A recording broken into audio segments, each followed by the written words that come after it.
Bonjour à tous. Aujourd'hui, nous allons voir ensemble la notion d'arrangement comme étant une notion très importante en analyse combinatoire. En voici la notation. Ici, on a arrangement de P dans N. On suppose P et N deux entiers naturels. Si par exemple, P est égal à 2 et N est égal à 3, ici, on a arrangement de 2 dans 3. Si on demande quel est le nombre de façons de placer deux boules dans trois boîtes distinctes, voyons ensemble comment faire. Nous pouvons faire usage de la formule de l'arrangement de P dans N, tout comme nous pouvons représenter le nombre de façons de placer les deux boules dans les trois boîtes distinctes. Dans toute la suite de cette vidéo, lorsque nous voyons un petit quoi, ça va représenter une boule. Et chaque rond va représenter une boîte. Ici, lorsque j'écris ou je dessine deux croix, on est en affaire avec deux boules. L'idée, c'est de trouver le nombre de façons de placer deux boules dans trois boîtes distinctes. On a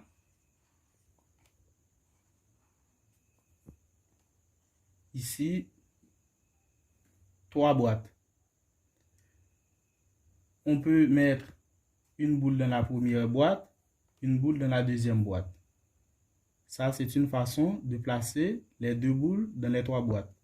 Tout comme on peut mettre une boule dans la première boîte et une autre dans la troisième.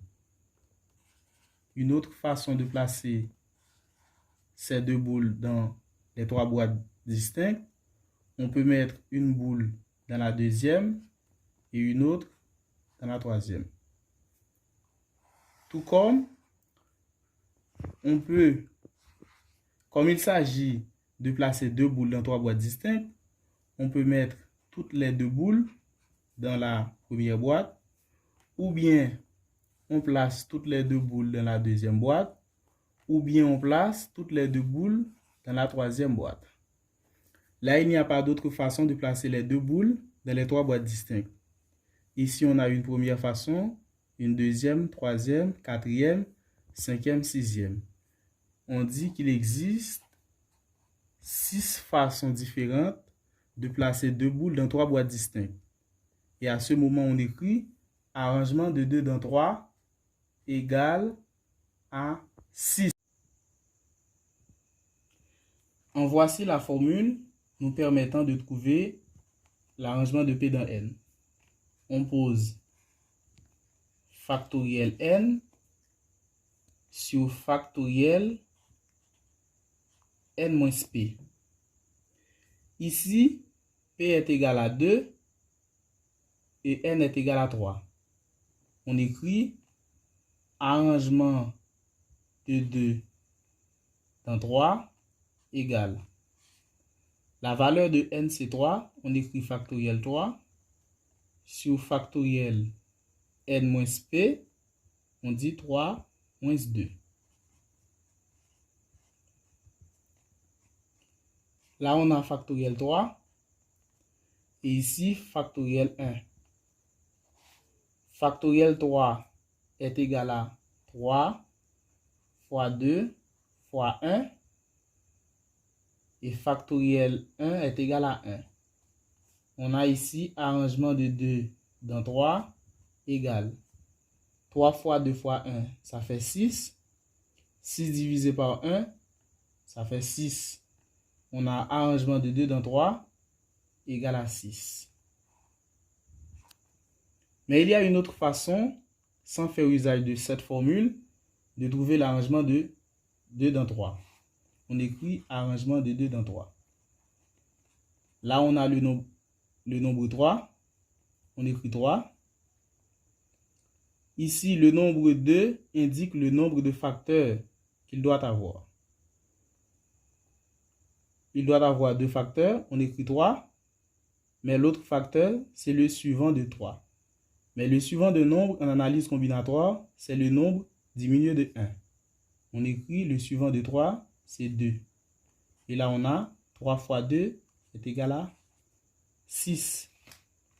Si on a arrangement de 3 dans 6, ici on a 6. Le nombre 3 indique le nombre de facteurs. On doit avoir ici 3 facteurs. Le suivant de 6, c'est 5. Et le suivant de 5, c'est 4. Ici, on a 3 facteurs comme l'indique le nombre 3. 6 fois 5, ça fait 30. Et 30 fois 4, ça fait 120. Ici, on a arrangement de 3 dans 6 égale à 120. Mais il y a une autre façon de trouver arrangement de 2 dans 3 sans faire usage de cette formule. Comment faire? Voyons ensemble cette technique très importante. Là, on a 3. On écrit 3. Le nombre 2 qui représente la valeur de P indique le nombre de facteurs. Là, on doit avoir 2 facteurs. Le premier facteur, le deuxième facteur. Après 3, on écrit 2 parce que l'autre facteur doit être le suivant du premier nombre. Mais en analyse combinatoire, le suivant de nombre, c'est ce nombre diminué de 1. On a 3 fois 2 égale 6. On a arrangement de 2 dans 3 égale à 6. Si on a arrangement de 3 dans 6, on écrit le nombre 6 et le nombre 3 indique qu'on doit avoir 3 facteurs. Le suivant de 6, c'est le nombre 5 et le suivant de 5, c'est le nombre 4. On a ici 6 fois 5 fois 4. 6 fois 5 est égal à 30 et 30 fois 4 est égal à 120. On a arrangement de 3 dans 6 égal à 120. Si on a arrangement de 1 dans 3, on écrit ici le nombre 3. Et le nombre 1 indique qu'on doit avoir un seul facteur. C'est le nombre 3. Ceci dit, arrangement de 1 dans 3 est égal à 3. Ça fait penser à la propriété arrangement de 1 dans n égale à n. Mais ici, si on demande combien de façons qu'on peut placer une boule dans 3 boîtes distinctes, la réponse est 3. Voyons ensemble. Si on a ici 3 boîtes et on veut placer une boule dans les 3 boîtes, on peut mettre la boule soit dans la première boîte, soit dans la deuxième boîte, soit dans la troisième boîte. Mais là, lorsqu'on a arrangement de 1 dans 5, ça doit être égal à, très bien, ça doit être égal à 5, car arrangement de 1 dans n est égal à n.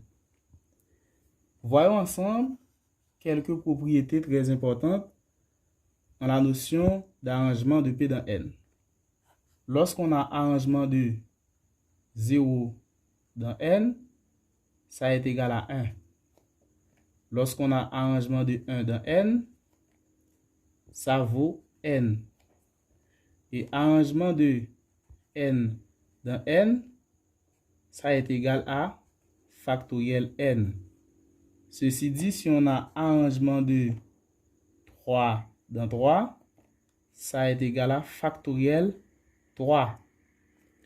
Et factoriel 3 est égal à 3 fois 2 fois 1 égale à 6.